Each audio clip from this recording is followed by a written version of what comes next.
साह्रो मेहनती हुनुहुन्छ।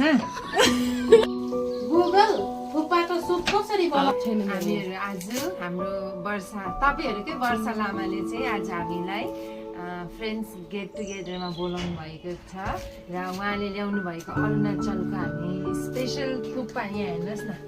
नानु यो के हो बेबी? यो थुक्पा हामी खानु आएको छ है।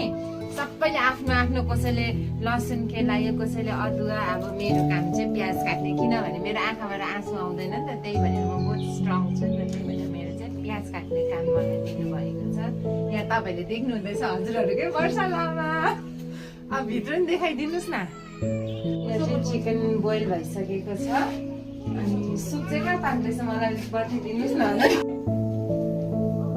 अघि उहाँ साथी चाहिँ भिडियोमा हुनुहुन्थेन, तर उहाँ हाई भनिदिनुहोस् न। म हेलो, म आफ्नो काम हिस्साको काम भ्याएर एकछिन घर पुगेर आएको।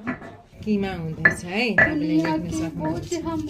हजुरहरूको वर्षा लामाले चाहिँ यति मेहनत गरेर सिलौटोमा देशी स्टाइलमा अदुवा अनि लसुन पिस्नु हुँदैछ।